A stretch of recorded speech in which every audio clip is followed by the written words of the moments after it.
Good morning students. We are going to study Unit 4 का chapter number 4 great political leaders of India. महान राजनीतिक नेता हमारे हिंदुस्तान के। India is a land of great political leaders who ruled the country effectively and also by protecting the national interest.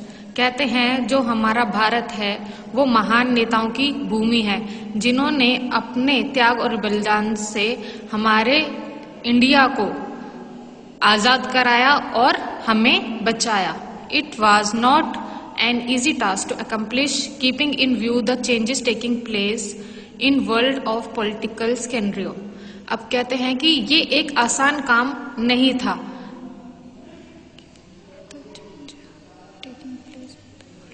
कहते हैं पूरे दुनिया में हिंदुस्तान का राजनीतिक परिदृश्य दिखाने के लिए leaders like Pandit Jawaharlal Nehru, Lal Bahadur Shastri and Indira Gandhi played an indispensable role in changing the perspective of world towards in India।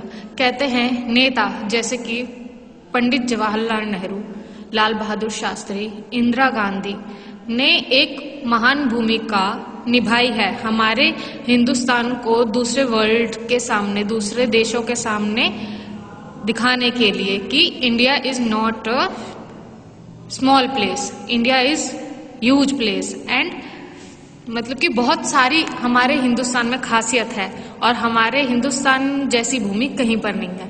ये दूसरों को दिखाया। The manner in which issues like border disputes, Kashmir and growing shortage of food grains were handled, they really deserved an honor. The far-sightedness of the leader can be assumed from the fact that they framed the Constitution of India। कहते हैं कि कुछ issues थे हमारे हिंदुस्तान में, जैसे कि हमारे बॉर्डर पर कश्मीर में अनाज की कमी, मतलब कि Kashmir and growing shortage of, जैसे बॉर्डर, कश्मीर का बॉर्डर और अनाज की कमी, ये सब हैंडल की गई। और हमारे नेताओं की जो दूरदृष्टि थी, उन्होंने ये आगे तक ऐसी कोई कमी ना हो, इसलिए हमारे संविधान में हर एक चीज को रिटर्न में दिया गया। Let us study about great political leaders of India.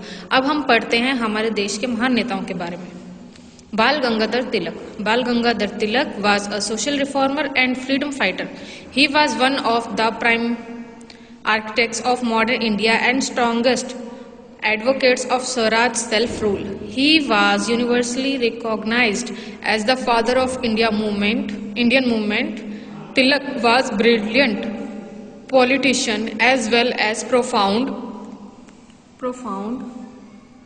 scholar who believed that independence is the foremost necessity for the well-being human of a nation।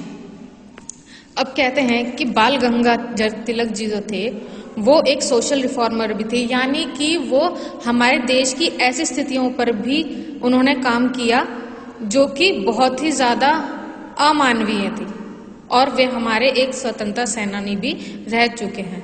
वो उनका भी नाम बहुत सारे लोगों में एक लिया जाता है कि जो हमारा मॉडर्न इंडिया है वो कैसा होगा, और सबसे स्ट्रॉन्ग एडवोकेट यानी कि बहुत ही ज्यादा मजबूत वकील रह चुके थे स्वराज के। He was universally recognised as the father of Indian movement. उनको एक तरीके से पूरे ब्रह्मांड में फादर ऑफ इंडियन मूवमेंट का खिताब दिया हुआ है। तिलक वॉज अ ब्रिलियंट पॉलिटिशियन। वो एक राजनेता भी थे और उनका ये मानना था कि इंडिपेंडेंस, जो आजादी जो है वो एक मनुष्य के लिए सबसे दैनिक कार्य है उसका। उसे आजादी जरूर चाहिए और आजादी के साथ ही इंसान जो होता है सेल्फ डिपेंड बन सकता है। और आजादी एक ऐसी चीज है कि जिसके लिए आपको किसी की भी अनुमति लेने की जरूरत नहीं है, आपको जो करना है आप अपनी मर्जी से कर सकते हैं। He was a great reformer and emphasized on the concepts of women education and women empowerment। वो एक सोशल रिफॉर्मर भी थे, उन्होंने बहुत सारे कंसेप्ट सामने लाए औरतों की पढ़ाई के लिए और औरतों की पावर के लिए कि औरतों की पढ़ाई को कैसे बेहतर बनाया जाए और औरतों की पावर को कैसे बढ़ाया जाए। अब एक चीज और लिखी है, Bal Gangadhar Tilak launch 2 newspapers called Maratha English and Kesari Maratha. Bal Gangadhar Tilak ji ने 2 न्यूज़पेपर भी लिखे थे या उनकी स्थापना की थी जो कि मराठा इंग्लिश और केसरी मराठी थे। अगले हैं Bhagat Singh. Bhagat Singh was among the prominent revolutionaries who shaped the base of a grand national movement. On March 23, 1931, the supporters and followers of Bhagat Singh regarded him as शहीद मार्tyr। अब कहते हैं भगत सिंह का भी एक बड़ा नाम है जो कि स्वतंत्रता सेनानियों में लिया जाता है। आज़ादी के लिए उन्होंने भी बहुत सारे आंदोलन में हिस्सा लिया और 23 मार्च 1931 में उन्हें ये खिताब मिला, उनके दोस्तों ने, उनके फॉलोअर्स ने उन्हें शहीद मार्tyr का खिताब दिया और वो इस नाम से जाने लगे। On March 23, 1931, Bhagat Singh was handed to death in Lahore with his fellows Rajguru and Sukhdev. 23 मार्च 1931 को उनको फांसी दी गई थी लाहौर में उनके साथियों के साथ, राजगुरु और सुखदेव के साथ। और दे रखा है इसके बारे में, on 8 April 1929 Bhagat Singh and Batukeshwar Dutt threw a bomb onto the corridors of the assembly and shouted इनकलाब। उन्होंने क्या किया था, उन्होंने अप्रैल 8, 1929 में भगत सिंह और उनके साथियों ने यानी बटुकेश्वर दत्त ने बॉम्ब फेंका था और बॉम्ब के साथ ही उन्होंने एक नारा लगाया था, इनकलाब जिंदाबाद। अब अगले हैं Chandrashekhar Azad. Chandrasekhar Azad was a bonfire band revolutionary. He engaged in a heroic battle against the British. His role was crucial in inspiring the orders of his generation to participate in national movement for freedom. He formed the Hindustani Socialist Republic Association and trained the revolutionaries like Bhagat Singh, Sukhdev, Bhatukeshwar Dutt and Rajguru. Azad was instrumental in carrying out numerous acts of violence.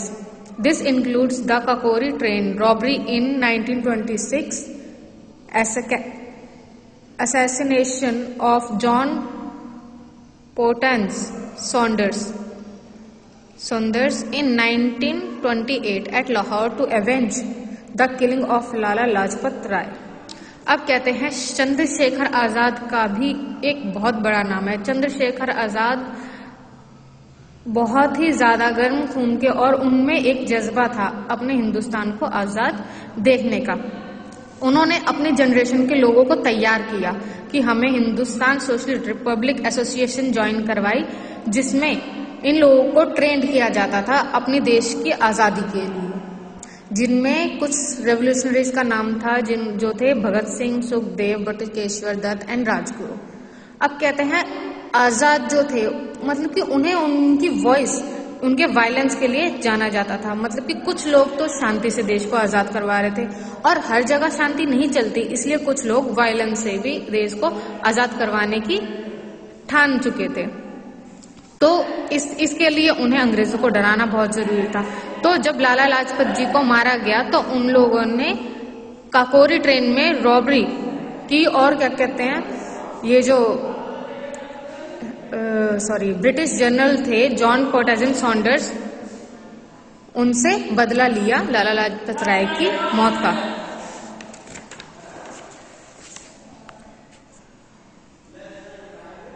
Next, Gopal Krishna Gokhale. Gopal Krishna Gokhale was one of the pioneers of the Indian independence movement. Gokhale was a senior leader of the Indian National Congress. He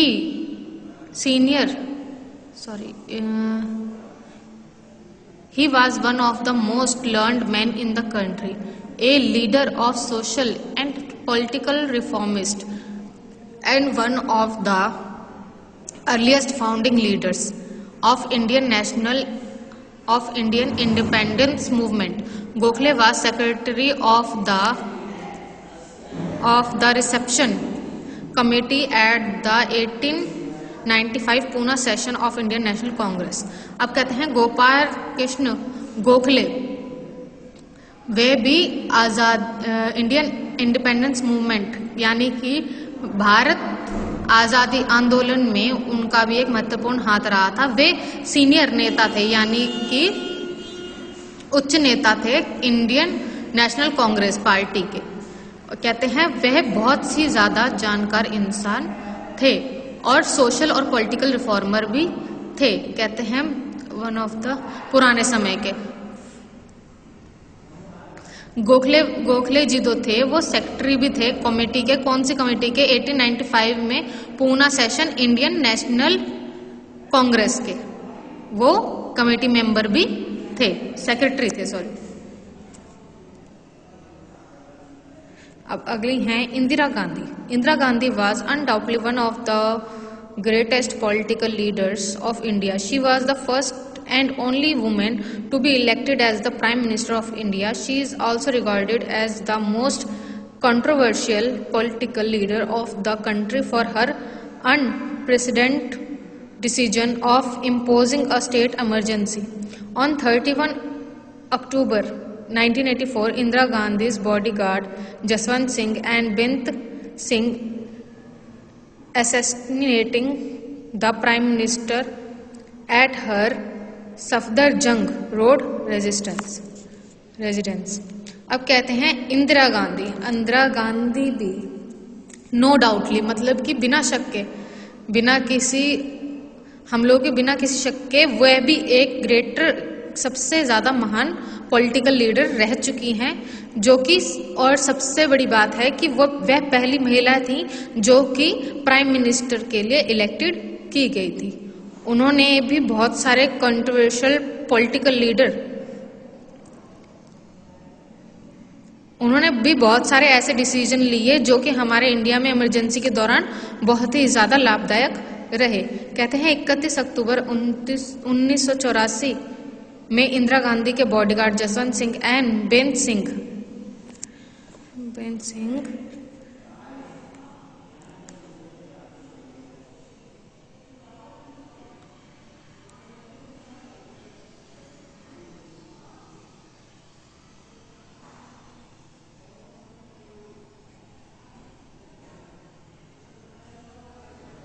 अब assassinating का मतलब क्या होता है? Murder किया हुआ, यानी कि उनके बॉडीगार्ड द्वारा ही उनका मर्डर किया गया। Prime minister eight Safdarjung road residence पे उनका कत्ल कर दिया गया।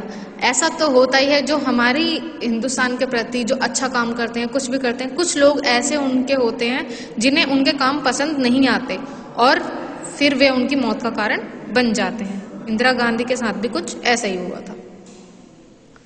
Jawaharlal Nehru was the first Prime Minister of India. He was a member of Congress Party that led the freedom movement against the British Empire. Nehru was one of the architects who had the opportunity to steer the newly freed nation. He was also the chief framer of domestic and international frolics between 1947 and 1964. On 27 May 1964 Nehru passed away. अब कहते हैं कि जो हमारे जवाहरलाल नेहरू जी थे वो पहले प्रधानमंत्री बने थे इंडिया के और इंडियन जो कांग्रेस पार्टी थी उसके सबसे पहले नेता बनाए गए थे। अब कहते हैं उन्होंने भी फ्रीडम में बहुत ब्रिटिश के अगेंस्ट बहुत जो थे अपना योगदान दिया है। नेहरू जी भी एक तरीके से आर्किटेक्ट यानी कि मेन फ्रेम माने जाते हैं हमारे संविधान के। उन्होंने भी बहुत सारे नैतिक लोगों के जो नैतिक अधिकार होते हैं उनके लिए काम किया और जो भी हमारे यहाँ पे डोमेस्टिक वायलेंस था कुछ भी जो 1947 से 1964 में चल रहा था उस पर बहुत सारा उन्होंने काम किया। और 27 मई 1964 को नेहरू जी नेहरू जी जो थे हमें छोड़ करके चले गए, यानी कि उनका देहांत हो गया। लाला लाजपत राय इमेंसली, अब पढ़ेंगे लाला लाजपत राय के बारे में। Lala Lajpat Rai immensely contributed in attaining independence of the nation. He helped in establish few schools in country. He also initiated the foundation of Punjab National Bank. In 1897, he founded the Hindu Orphan Relief Movement to keep the Christian mission from the security custody of their children.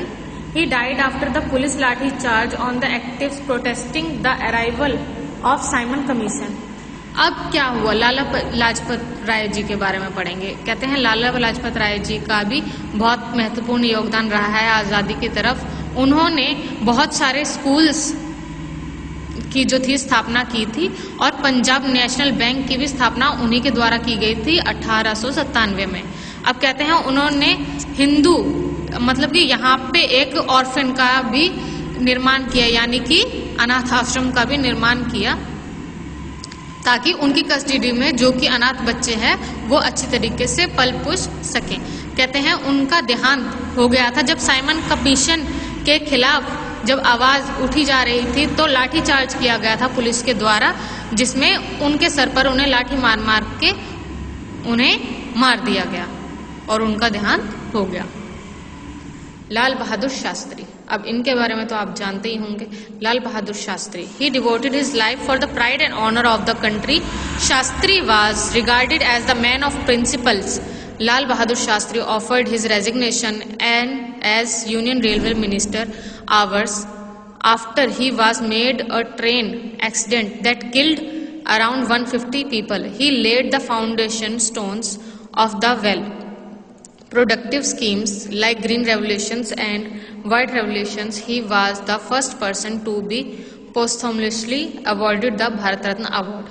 अब कहते हैं उन्होंने भी अपनी पूरी life अपने गर्व के साथ ही जी। उन्होंने अपनी वे हमेशा से ही एक डिसिप्लिन इंसान रहे थे और उनके अपने ही कुछ कायदे कानून होते थे। अब कहते हैं कि Lal Bahadur Shastri offered his resignation, उन्होंने अपना रेजिग्नेशन दे दिया था यूनियन रेलवे मिनिस्ट्री से। उसके बाद एक ट्रेन दुर्घटना में बहुत सारे लोगों की जब जान चली गई रेलवे की लापरवाही से, तभी उन्होंने अपना जो रेजिग्नेशन वहां से दे दिया था। और उन्होंने बहुत सारी स्कीम्स बनाई जैसे green revolutions and white revolutions, और वे पहले मनुष्य थे भारत के जिन्हें भारत रत्न अवार्ड से नवाजा गया था। अब है मौलाना अब्दुल कलाम आजाद। मौलाना Abdul Kalam Azad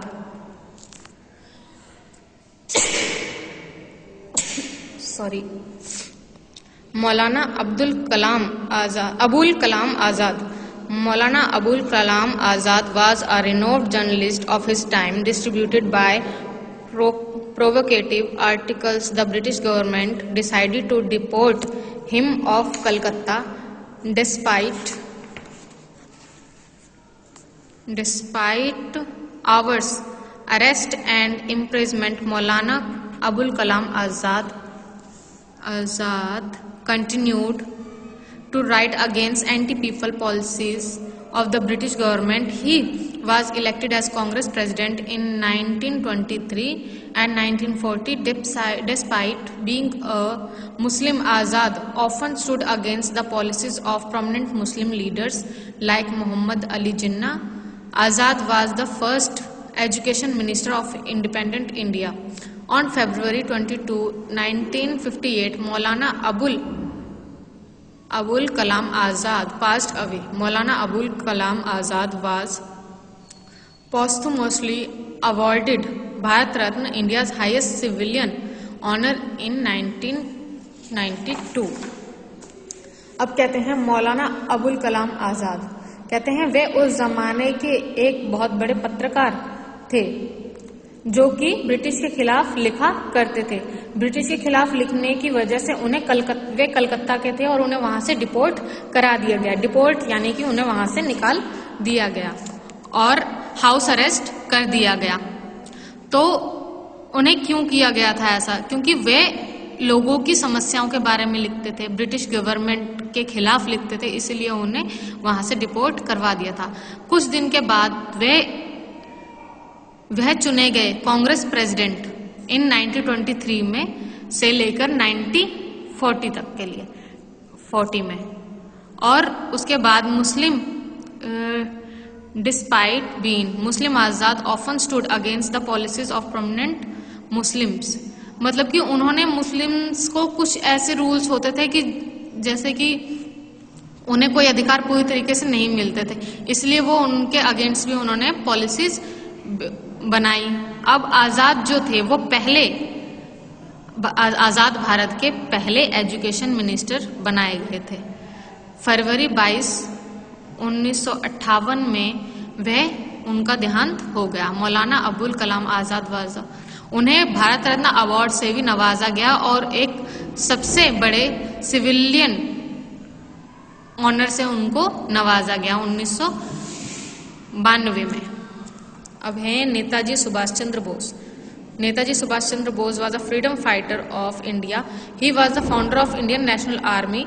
During the pre-independence period, Netaji has visited London to discuss the future of India with the members of Labour Party. His sudden disappearance from Taiwan led to surfacing of various there one concerning the possibilities of his survivals.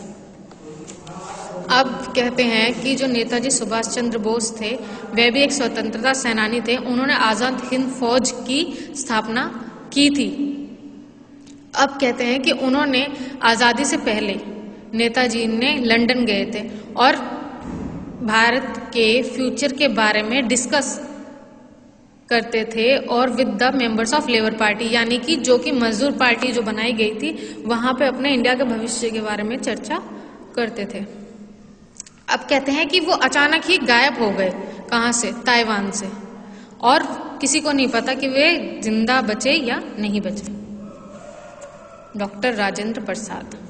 Dr. Rajendra Prasad was the great leader of Indian nationalist movement and also one of the architects of Indian Constitution. He was elected as the first president of Republic India. Rajendra Prasad was crucial leader of the Indian independence movement, who left his lucrative profession to participate in the nationalist movement of India. He was also awarded with the Bharat Ratna, India's highest civilian award, on 28 February 1963. He died. अब कहते हैं doctor Rajendra Prasad के बारे में आप जानते होंगे कि वे हमारे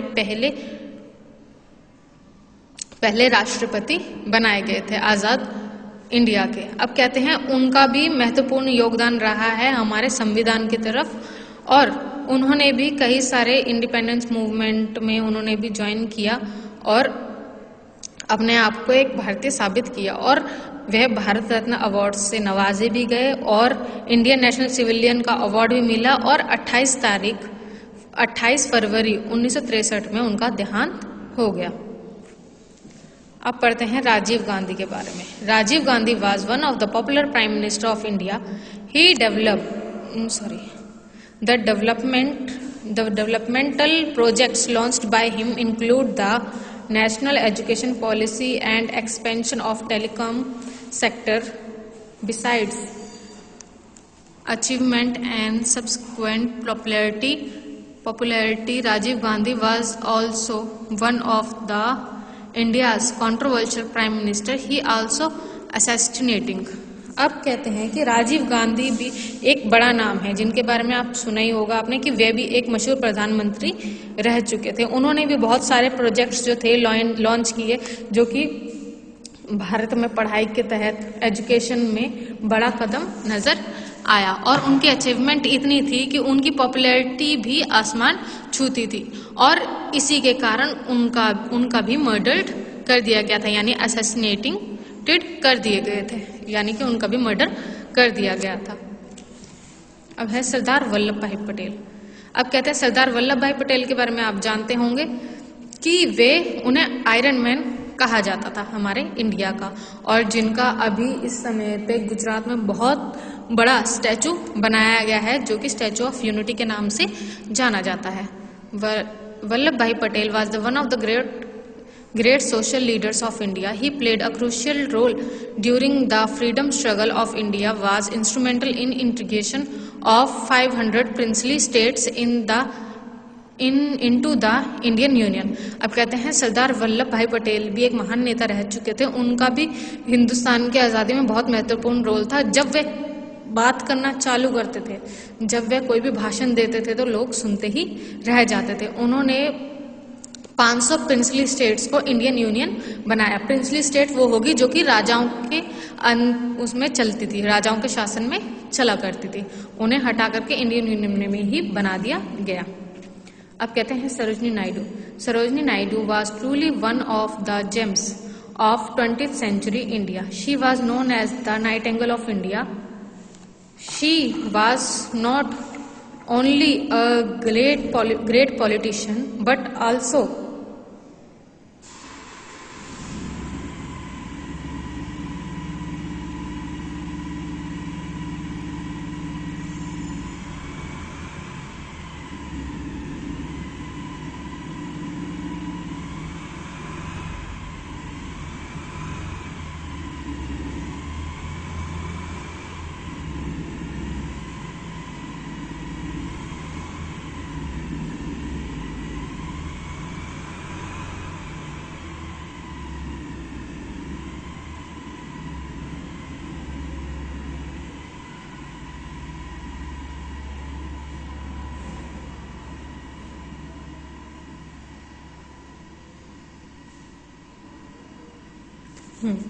आप कहते हैं कि सरोजनी नायडू जो थी वो हमारे हिंदुस्तान की एक उनको महत्वपूर्ण जेम्स, यानी कि जो कहते हैं ना कीमती पत्थर जो होते हैं जिन्हें हम बहुत बेस्ट मानते हैं, उन्हें 20वीं सदी की वह एक महत्वपूर्ण लेडी थी जिन्हें नाइटेंगल भी कहा जाता था। अब आपको पता है कि नाइटेंगल किसे कहते हैं, बुलबुल को कहा जाता था। She was not a great politician but was also a renowned poetess.